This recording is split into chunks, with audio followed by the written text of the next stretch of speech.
Task Force Z, issue 3, Matthew Rosenberg writing with Eddie Barrows on the art, i.e. Connor's favourite book. So... Oh boy. Yeah. So Deadshot technically killed Jason at the last issue. But, Yeah, but the book's premise is that they can just wake him up, so it's fine. They shoot him up with some Lazarus juice.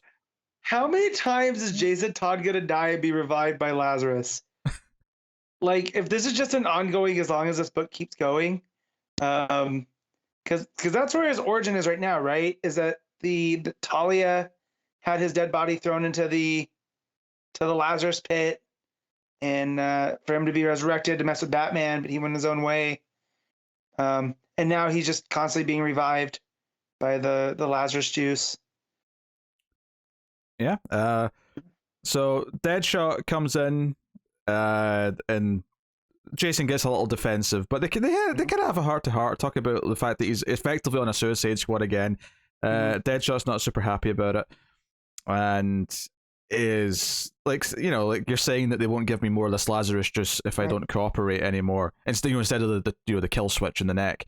And he's like, that's them assuming that I wouldn't rather just waste away and die than this, because he spent a lot of his life in the Suicide Squad. Deadshot was kind of a staple of that for a long time. Yeah. So it makes with a bomb in his neck, and now that bomb's gone, and what does he do?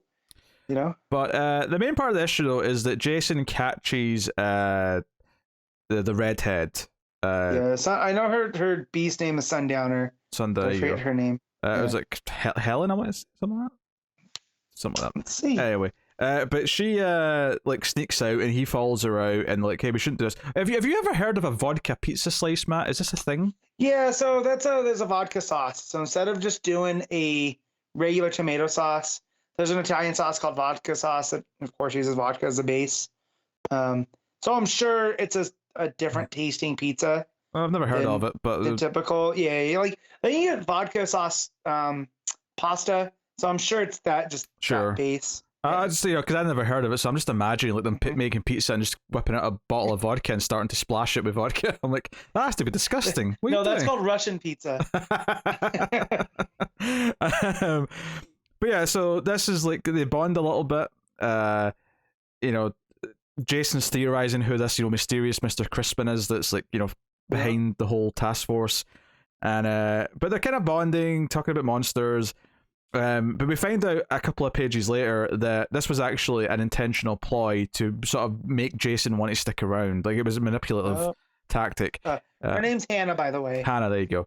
And we learn that like the demon, like she's been living for at least a century, but something's up with the demon. That's what led her to Mr. Crispin, and how much of this is true that we find out later, who knows? Because it did feel like a manipulation that Jason does have a soft spot for kind of monsters, right? Like, yeah. So, yeah, it's actually, and the idea that she's got two sides to her is actually kind of a foreshadowing hint of who Mr. Crispin is at the end. So it's an interesting little tactic that they're using her to try and keep Jason like wanting to stick around. And Jason actually, when he talks to Crispin, who disguises his face, he's got the whole like, I'm being interviewed in like a forensic files, but don't want my identity revealed, so I'm in shadow. or Dr. Claw and Inspector Gadget. Sure, yeah. So Jason basically says, look, there's no point in sending me out there with just complete zombies. They have to be more awake, so give them more juice. That's basically it.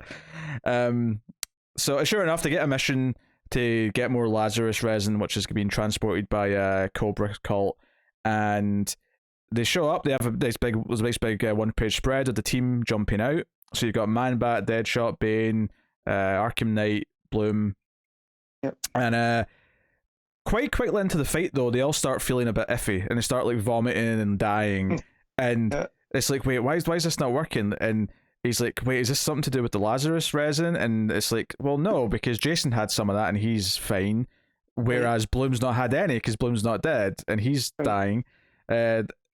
And then Cheshire jumps out, and it turns out that she actually had all of the Cobra like cult members like doused in poison, so they all got poisoned by them. Contact poison. Yeah. So we get a bit of a Cheshire and Jason Todd fight, which I actually thought it flowed really well. Let's see that page where she jumps out and kicks. I thought it flowed through the dialogue really well, going down the page. So that's neat. But yeah, so she's been paid to protect the cargo, and you know, he tries to whip out his Lazarus pills at one point, but she knocks him out of his hand. But it wasn't for him. His whole plan was to knock some of these pills into Bane to wake up Bane again, and Bane crushes Cheshire, knocks her out. Probably my favorite part of this show was this part after this, though, because it was referenced earlier on that Jason has a problem with Bane, and at the end of the issue after this, Bane's sort of making a bit of small talk and says, "Hey, it was your idea to give us more juice, right? You know, this is the first time I felt alive since, you know, all this started," and he sort of thanks him for it, and then Jason like rips out some of his tubes, and he says, "Do you know why I'm doing this?" Right before he kicks him off the roof of this building. And Bane just says Alfred Pennyworth, and he kicks him off. And it's like, I'm not going to lie, that felt kind of good. Yeah. Like, so as far as putting me in Jason's shoes and making me want him to do the kid of the asshole thing, they did a good job of like making that work. So. Oh yeah, and he just boots him off the thing and watches him fall and puts his mask on. Yeah, and he's like, Bane's gone, by the way. Something's happened to Bane.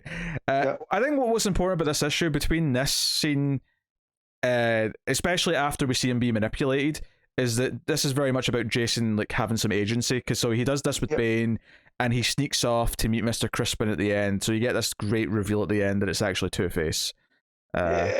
So, you know, that was a fun moment. I thought the art as Jason's revealed to be standing next to the window looked quite cool. Which is the low light of the you know, the moon or whatever it is.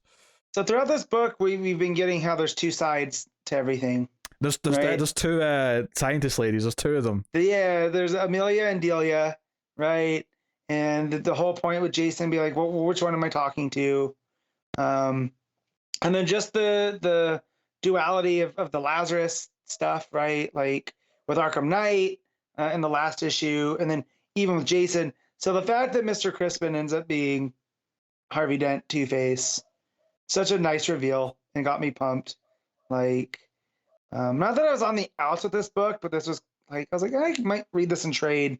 And now I feel like, no, this isn't every, you know, it's funny, keep up to date. This was probably the lowest priority I had this week for reading, but I was still glad I read it when I did. I still had a fun time with the monster fights, the interactions. In fact, speaking on the monster fights in the art, Bane lifts up one of the Cobra guys, and it lifts up into the helicopter blade as it's spinning. And it's just a glorious violent page. Yes, it's glorious. Master of Violence, Bane. I'm all about it. But it's a fun time. I think it's just a nice pulpy read that complements, you know, because detective and action are doing like great big like long arcs that are like hitting all these like high notes. It's kind of nice to have something like this that's a bit more just fun underneath the surface, and the fact that it's again continuing the trend of Jason Todd being bearable is just a you know. What gets me too is like, I always have a soft spot for books like this where it was like Secret Six, where it's like, it's not the greatest thing I'm reading, but it's one of the things that I want to read every time. Like I would get excited for it, or like Demon Knights back in the day. That's how I'm feeling about this book now. All right, what are you giving it? I'm gonna give this 7.5. Yeah, I'll agree with 7.5.